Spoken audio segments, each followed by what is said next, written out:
Je vous rassure tout de suite, aucunement, et pour s'en assurer, il suffit de regarder Marie dans l'Évangile, hein. On prend une scène, par exemple, comme Cana. À Cana, qu'est-ce qu'elle fait? Elle conduit à Jésus et elle dit aux serviteurs de la noce: «Tout ce qu'il vous dira, faites-le». Et ça, c'est l'ADN de la Vierge Marie, celui qu'elle veut nous communiquer comme une bonne maman du ciel, pour nous conduire au ciel, nous apprendre à faire ce que Dieu nous demande. Et vous voyez, à l'Annonciation, c'est pas autre chose qui s'est passé également, hein. Quand l'ange lui a offert cette proposition de la part de Dieu d'être la mère du Seigneur, eh bien, elle a dit qu'il me soit fait selon ta parole, hein. C'est exactement la même réalité. Donc, accueillir la parole de Dieu dans son cœur et pour la Vierge Marie aussi dans sa chair. Donc, vous savez, quand on s'approche de Marie, eh bien, on s'approche de quelqu'un qui n'a pas de plus grand désir que de nous conduire à cette parole de Dieu qui s'est faite chair en elle, cette parole de Dieu qu'elle a accueillie. Bref, cette parole de Dieu, c'est Jésus, le Verbe incarné.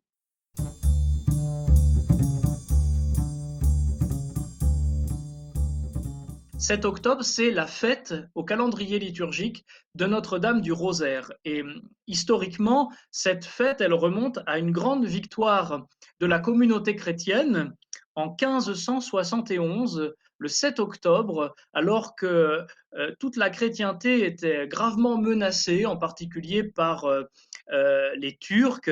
Eh bien, les armées chrétiennes ont vaincu cette adversité, et l'histoire raconte que le pape Saint Pie V, à l'époque, le grand pape du Rosaire, a été prévenu surnaturellement, hein, miraculeusement. Il a su, par une intervention du ciel, que c'était gagné. Mais cette victoire, il savait qu'il la devait au rosaire de la Vierge Marie, parce qu'il avait demandé à toutes les communautés chrétiennes, à toute l'Église, de se mettre en prière et de prier le rosaire. Donc vous voyez, quand la Sainte Vierge est venue à Fatima, c'était aussi en octobre, hein, 13 octobre 1917. Octobre, c'est vraiment le grand mois du rosaire. Elle n'a pas fait autre chose que demander à des petits-enfants, des petits bergers, de prier le rosaire, prier le chapelet tous les jours pour que la paix revienne. On était en pleine Première Guerre mondiale. Et puis elle a renouvelé un nombre incalculable de fois cet appel, hein, à la prière, et en particulier à la prière du rosaire. Donc vous voyez, pour nous, c'est une grande mission de propager le rosaire de la Vierge Marie et d'encourager tous les fidèles à redécouvrir ou à découvrir tout court ce trésor de la tradition de l'Église.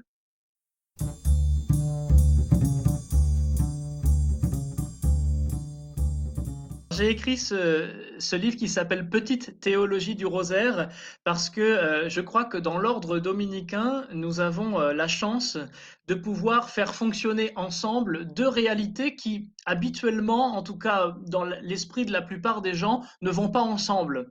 On dit, vous les dominicains, vous êtes des intellectuels, hein, des intellos. Eh bien, cette piété populaire, nous l'aimons. Et nous considérons en fait qu'elle est un bain extraordinaire pour accueillir la parole de Dieu, la décanter. J'utilise dans ce petit livre une image pour dire que bah, c'est comme un bon thé. Vous savez que pour faire du thé, il vaut mieux que l'eau soit très chaude, hein, sinon les feuilles infusent pas bien. Eh bien, quand le cœur est porté à ébullition dans la prière, et en particulier dans la prière du rosaire, il se passe ce même phénomène, c'est que les vérités de la foi infusent en nous